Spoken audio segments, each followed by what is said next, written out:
what if I tell you that AI animations for architecture can help you not just with marketing and expanding your career, but also creating a lot better engaging representations of your design and engaging meetings with your clients and your stakeholders, and can set you apart, your company or your career, to the next level. So today we're going to discuss the AI videos for architecture, and I'm going to show you a few clips.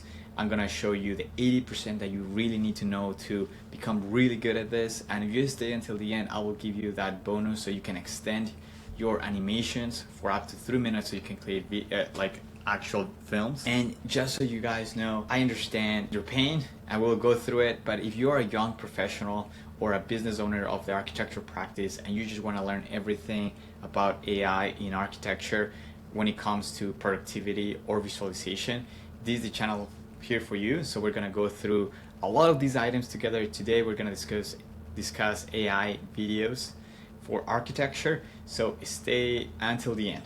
So the first thing was, like, if you're in the architecture practice, you generally speaking spend a lot of times working on 3D videos and 3D models, and then you spend you spend a lot of time doing that, and then you take it to a real-time engine like Twinmotion or DeFi or anything in that aspect for rendering, and you spend countless of hours actually creating the environment.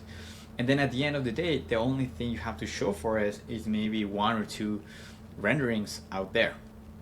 But you know that your model has the potential to show a lot more to the client or the city or whoever that you want to show, because you already have a whole environment created. It's just that maybe 1, it just takes a lot more effort to generate an animation. 2, you already have spent most of your energy and you want to get the project done. And 3, you don't know exactly how to generate these animations of cars moving, people moving, doors opening and closing, camera angles and effects, and it just feels overwhelming and also feels like you don't have the knowledge to generate these sort of animations. So I've been there in the last few months. I have to submit a project for the rookies competition, and I spent countless of hours doing the 3D models and the setup and the DeFi thing, and finally generated amazing like renderings, but realized that the environment was right there to generate animations, but I just felt overwhelmed on all the amount of work that I will need to do for animations. And then is when I started looking for AI to help me kind of generate animations out of a photo. So I already have a couple of renderings that I did. Can AI help me generate animations out of these images? And the answer is yes. You can generate amazing animations with a fraction of the time and the effort that it takes. So this video is to help you, kind of giving you that 80% of how to generate these animations with little effort. The first I want to show you first is a little bit of the steps that we want to go, right? So this is the start of the renderings that I started with, right? Whenever I started, when I was telling you that I was doing my competition, these the renderings I started. This also works with images. So if you have already a project that was completed, but you want to use images for marketing purposes, or you just have a rendering, you can use it for instance, this one here was created with a 3D model and DeFi rendering. This one here was created with Midjourney. This one here was created with the new ChatGPT model. Again, this was 3D model and DeFi. This was 3D model and DeFi. So as you can tell, I mean, a lot of these images are just like out of LLMs, but you can also, these also works with photographs. So if you have a photograph of a place that you have already built, or even like an image that you like, this works for that too. So any specific image that you want to create. So in this case, the case study for this one is if you are coming out of a potential like image that you like or a rendering that you have handy. So what are the main benefits of these animations is, first of all, that not many people see in architecture studios, the marketing.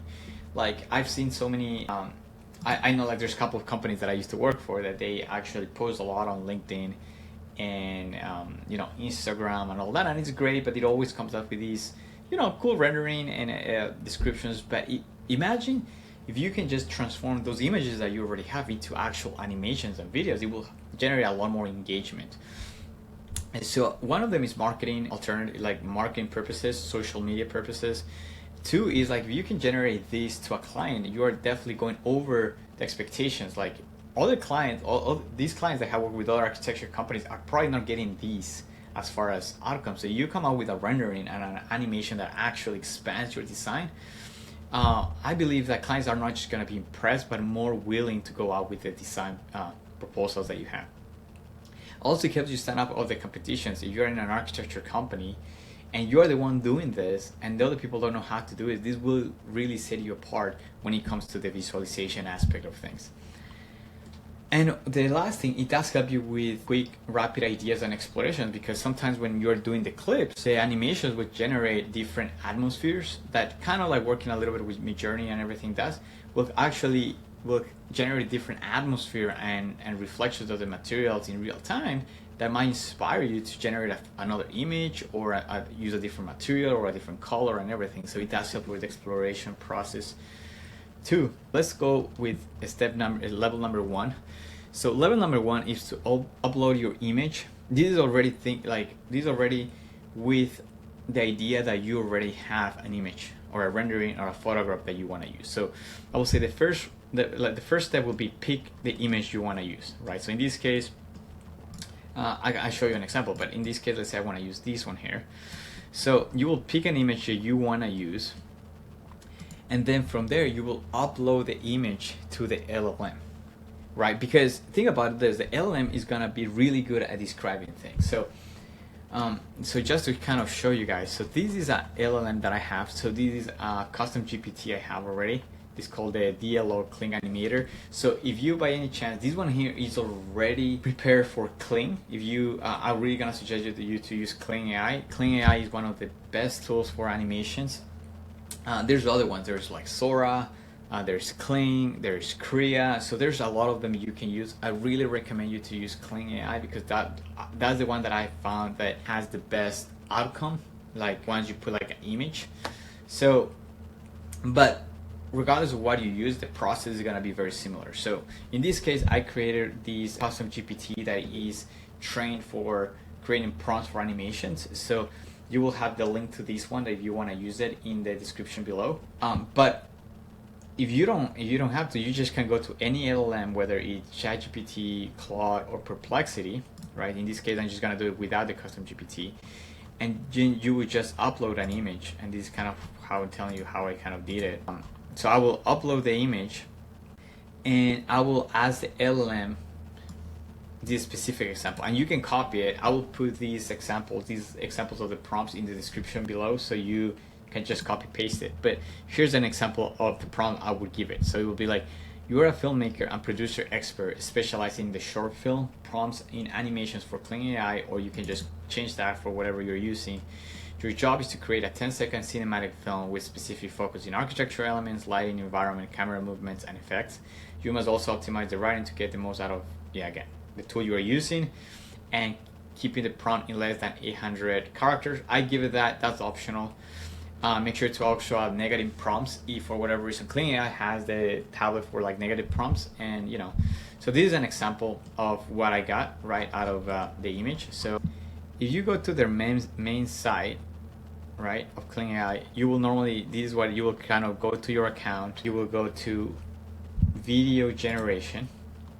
And once you're in video generation, this is the way it will show, right? You will not be, or this is my project, but what you want to do is you want to bring that prompt that was, first of all, once you kind of have the prompt, read the prompt, do any minor edits that you want to based on what you have in your mind when it comes to the animation. Copy the prompt here. Then I will say upload that image right here. But for instance, I will upload this image here, and look the result of this. You see that?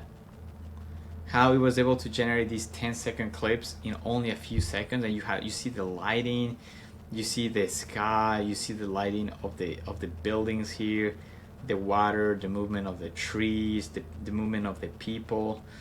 This would have definitely taken me hours to even just figure out how to generate, but because of this, you can generate this in a fraction of the time. You can just put the prompt, put the picture there, and like in 5 minutes it will render out this. Here you also have the option. hope you still guys see me. But here you also have the option for the negative prompt. So here's where you will put the negative prompt and then generate. I would recommend, as kind of what I'm telling you in the recommendations, I would recommend you to start with a 10 seconds and 2 outputs, just because it's gonna give you a lot more ideation, because sometimes it will be that you're watching the video and it kind of created something funny in the video. So when you generate 10 seconds, it gives the AI a lot more time to figure out what to do in 10 seconds rather than 5, and it gives you a better sample. It also gives you different iterations just in case it messes up on, or it's just one is not the way you want it to be. Also here I will recommend you to keep the creativity and the relevance for, you know, middle. You can always change, but I feel like if you keep it in the middle, I think that's the optimal way to do it.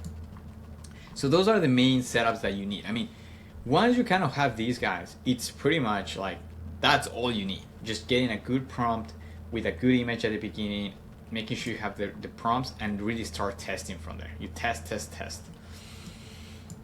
And that's kind of what I'm giving you here. That you test, you edit the prompt, and then you upgrade to professional. So here, once you're finally here, you normally start with standard, so it gives you, charges you less points. But once you kind of have like like animation that you really like, you pretty much just generate again. But the only thing you need is to change to professional, which will generate a better quality of the animation, and it might change it very slightly, but it's very minimal, but it will actually upgrade the quality of the video that it's gonna give you. So that is level 1 for you guys. So now let's go to level 2 of animations for architecture. Now this one here is very cool because this one here, you can actually control the end of the frame on this one. So let me give you an example. So for instance, as you saw before, I had this image here, right? That is a stylized image, and then I have this image here that is a photorealistic image. So I started to think about how can I start with a conceptual idea and then go to a photorealistic image. Now it could also be the other way, right? It could be like, how can I start at the front of the building? Right? How can I start at the front of the building and then kind of go back to the back of the building? So it could be those ideas, right? You can kind of you want to change the stylization of the animations. You want to kind of rotate it in a specific way that you're giving it that specific angle of the building, and then you give it another angle of the building. So it could be, you can use it for different aspects. So here you can tell, like in this 10 seconds, you go from these, and then you see how it changes to a different concept sketch here. And then I think I want to say I went to photorealistic too. Interesting. Here it is. So you see how you can go from here, you start with a concept sketch, and then you go to photorealistic, right? So that's if you actually want to change the way you stylize these things, which I really recommend. I mean, if you really want to give them a more artistic visual. So that's another way to do it. So how do you do that? So the way you do that is like, as we're saying, like we are right here, and I'm gonna do this with you guys so we can kind of have a better understanding. I want to keep this very simple, so I'm not gonna put a lot of attention to the prompt right now. But what you would do is you will upload an image, kind of how we were doing before. As I taught you, you upload an image before in the image to video. Okay, then you see how you have an end frame. So the only thing you really need to, you have to make sure you're in frames. You start frame, and then you click on end frame, and then you give it another image. Then, for instance, I will give you the image of the concept. I've been playing a lot with it. Yeah, so you see how here you're applying the transitions from photorealism to image inspire.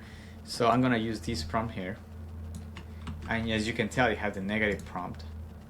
So you go there, you already have both, so you copy paste that. Then I will go ahead and look for the negative prompt here and copy paste the negative prompt there. The negative prompt is pretty much what you don't want to see, right? From there, again, this one here, unfortunately, whenever you do the frames, it only allows you to do professional. And then, yeah, and then I'll do the 2 setups, 10, just for the sake of it right now, because we're just doing tests. I will do 1. Also, hopefully it doesn't take too long. And that's the way you would do it. That's the main thing of using level 2, is using it with frames, so you can control the beginning of the frame and the middle of the frame, and then you can use the LLM to really make a good cinematic description of how you would like to rotate the camera. Like you kind of tell the LLM, hey, by the way, the end frame is the right angle of the building, so the LLM knows whenever it's creating the prompt, saying like, hey, rotate the camera to the right angle. In that way, Kling kind of does it. It does it, you know, it's not guessing if it has to go up, down, or left, right. Okay, that's great. So you guys have understand those 2 things, guys, will give you like 80% of things. Those are the only 2 really things you really need to be successful at animations in it. Now, again, the only thing I will suggest is to start with a good image, right? So really look for a good image that has a good story already. You still have to put the work on at least even generating like an image in Mid-Journey or something to kind of give it some like storytelling that the AI can work with that. That's probably where you're gonna get the better results. So you have to stay until the end. I'm gonna give you the latest one, which is the bonus. And this is how you can actually extend your animation. So as you said before, the only 2 options right now are the 5 seconds and the 10 seconds for this. And you have to stay until the end. Here's the last bonus, is that, as you could tell before, we were going between 5 seconds to 10 seconds animation. So now the bonus is you can actually extend these animations to up to 3 minutes. Now, with this though, it will only allow you to extend in intervals of 5 seconds.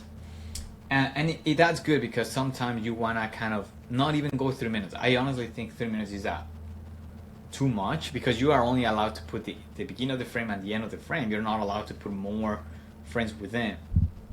So what I would recommend you is, generally the sweet spot is between 15 and 21 seconds.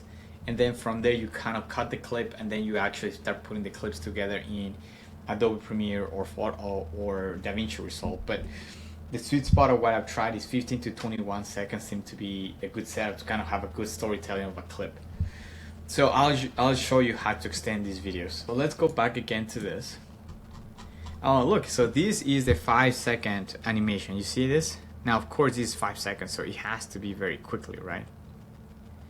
But you see how it goes from photorealistic to concept. So now you have to be careful here that I have this white background. So ideally you want to make sure like both are the same size and both have the same foreground and background. In that way it's seamless. But you see how he does it, right? That's pretty cool. All right, now I'm gonna show you the last step on how to extend it. So let's say I'm liking this, but it's just too fast. 5 seconds is way too fast. So the only thing you need to do is come down here and extend it. So whenever you extend it, it's gonna give you an option here of 5 seconds, which that's the most it's allowed. I would normally recommend to go to 2 outputs. And then here is there's a trick too.